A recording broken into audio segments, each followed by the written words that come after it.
Hello YouTube family. तर आम्ही बाहेर जायला निघालेलो आहे. कालच आम्ही ठरवलं होतं की आज आम्ही बाहेर जायचं, कारण हे आज लवकर येणार होते ऑफिसवरून. पण यांना ट्रॅफिकमुळे यायला खूप लेट झालं, त्याच्यामुळे आम्ही कॅन्सल करणार होतो. पण वेळेवर ठरवलं की चला जाऊया आता, ठरवलं होतं तर. कारण 5-6 दिवस झाले पाऊस खूप सुरू आहे. बाहेर निघायला बिलकुल वेळ मिळत नाही आहे आणि घरात बसू बसू खूप बोर होत आहे. त्याच्यामुळे आम्ही ठरवलं होतं की थोडंसं बाहेर जाऊन येऊया. डुग्गूला पण खूप बोर होतं घरात बसू बसू, त्याच्यामुळे आज आम्ही बाहेर जायचं ठरवलंच. आणि बघा, त्याला पण खूप आनंद होत आहे बाहेर जायचं ठरवलं म्हणून. डुग्गू खूप एक्साईट होतो बाहेर जाण्यासाठी आणि गाडी काढली की त्याला असं वाटतं की कधी मी गाडीवर बसतो आणि कधी निघतो. पावसाचं वातावरण होतंच आणि थोडा पाऊस पण सुरू होता, पण आम्ही ठरवलं की जायचंच आहे आज. तर आम्ही निघालो, पण आम्हाला माहीत नव्हतं की आधी कुठे जायचं, कारण आम्ही न ठरवता निघालो की जायचं कुठे आहे. आम्ही ठरवत होतो की आधी कुठे जायचं, बाजारात जायचं का कुठे जायचं, कारण घ्यायचं तर खूप काही होतं, पण पावसामुळे काही सुचत नव्हतं. आणि एक असतं ना की घरी असलं की सर्व लक्षात येतं की काय काय घ्यायचं आहे, आणि घराच्या बाहेर पडलं की सर्व विसरून जातं. तर आम्ही पुढे गेलो. आम्हाला पाणीपुरीची गाडी दिसली, आणि असं होऊ शकत नाही की पाणीपुरीची गाडी दिसली आणि आपण न खाता पुढे जाणार. सर्वांसोबतच असं होतं. असं होऊ शकत नाही की पाणीपुरी कोणालाच आवडणार नाही, कारण लहानांपासून मोठ्यांपर्यंत पाणीपुरी ही सर्वांनाच आवडते. तिखट नंतर आम्ही गोड पाणीपुरी खाल्ली आणि तेथून निघालो.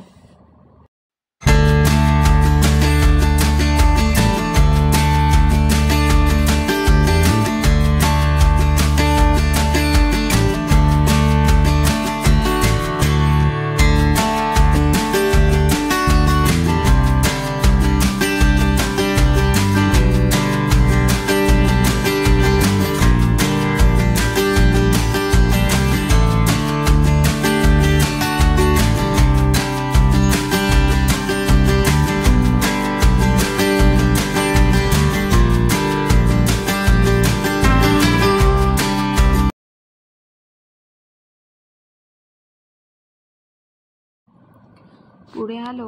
मला निंबूची गाडी दिसली आणि तिथे निंबू घेतले. इथे निंबू मला फक्त 30 रुपये किलो भेटत होते, तर मी किलो तर नाही घेतले, कारण किलोभर ठेवून मी एवढे काय करणार, कारण खाणारं एवढं कोणी नाही आहे आणि ते खराब झाले असते. तर मी अर्धा किलो निंबू घेतले आणि तिथून पुढे निघाले. पुढे आलो तर डुग्गूला बलून आवडलं. डुग्गूसाठी बलून घेतला आणि तर प्रश्न पडला की कुठे ठेवायचा. मग यांनी समोर हँडलला तो बलून बांधला, आणि बघा डुग्गू कसा बघतोय पप्पांना बलून बांधताना.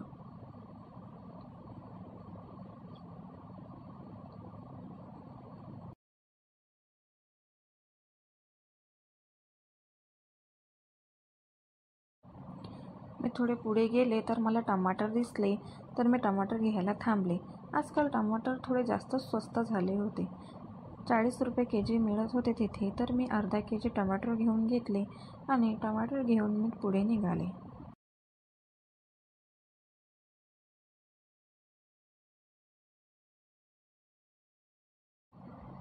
पुढे येऊन मला कंस दिसले आणि मी कंससुद्धा घेतले.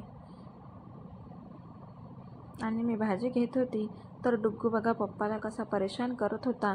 त्याला कुठेही बाहेर आणलं तरी तो शांत बसत नाही. तो खूप हायपर ॲक्टिव्ह आहे, त्याच्यामुळे तो एका जागेवर थांबतसुद्धा नाही. आम्ही नंतर निघालो. नंतर आम्हाला केळी घ्यायची होती, पण केळी आम्हाला भेटली नाही आणि पाऊसही थोडा जास्त सुरू होत होता. त्याच्यामुळे आम्ही घरी रिटर्न येण्याचा विचार केला आणि आम्ही घरी परत आलो.